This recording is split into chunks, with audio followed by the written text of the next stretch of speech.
The year 1973 was consumed by the growing investigation and the cover-up of the Watergate scandal. Throughout the events of this year, news reporting would continue to uncover evidence of the involvement by President Richard Nixon. As the Vietnam War was ending, inflation began to directly affect the lives of every American, with the cost of gas and food rising, and a decrease in the value of the dollar. January of 1973 was a busy month, and it all started on January 7th when a sniper named Mark Essex entered the Howard Johnson's hotel and terrified the city, keeping the New Orleans Police Department at bay, firing shots and taking nearly a dozen lives in a rampage fueled by racism and hatred unlike anything the city had ever seen. In the end, Essex was taken out by police sharpshooters after a 10-hour standoff. On January 14th, Elvis Presley made history as the first solo entertainer to hold a live concert broadcast internationally via satellite. More than 1 billion people around the world tuned in to watch Aloha from Hawaii. On January 22nd, Roe v. Wade, the landmark Supreme Court decision that established a woman's legal right to have an abortion, was decided.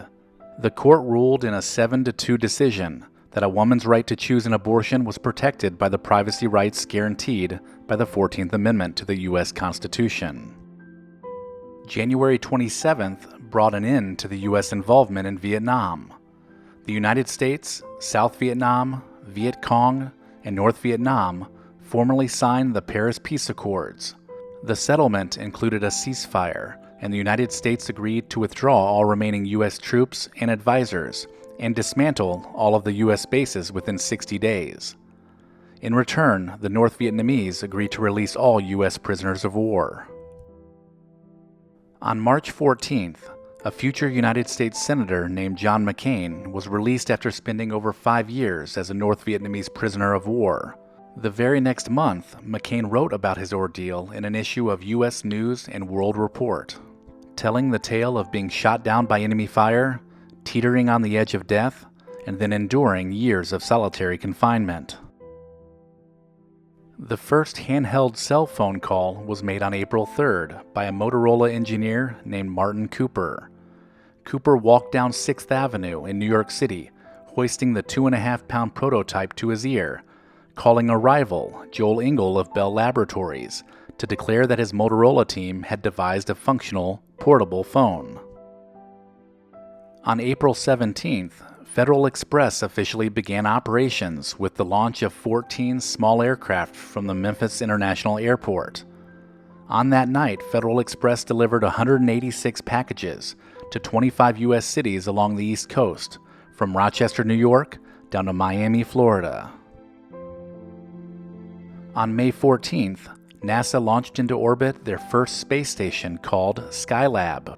Crews of visiting astronauts used Skylab to carry out investigations of the human body in space, along with studying both the Sun and Earth during its 6-year journey.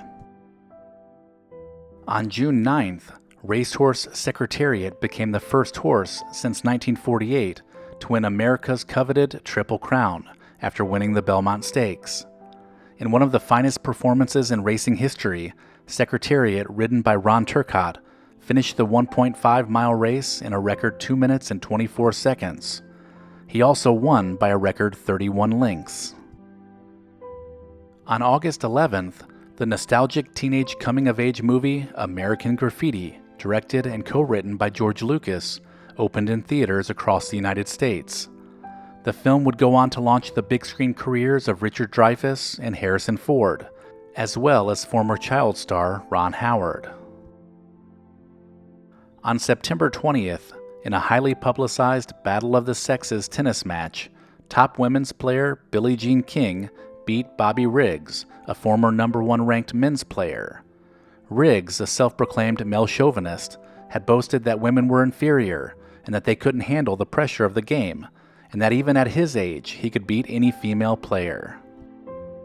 On October 10th, Vice President Spiro Agnew resigned after being indicted for accepting thousands of dollars in bribes while serving as a Baltimore County executive, governor of Maryland, and then vice president.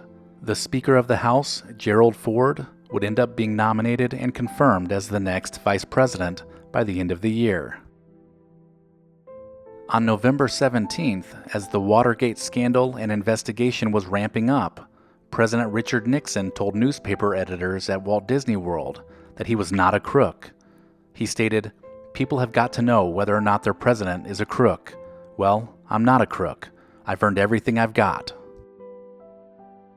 To close out the year, two great films were released. On Christmas Day, The Sting starring Paul Newman and Robert Redford opened in the U.S. The caper film, set in 1936, involved a complicated plot to con a mob boss in Chicago. The very next day, on December 26th, the horror film The Exorcist was released in 30 theaters nationwide.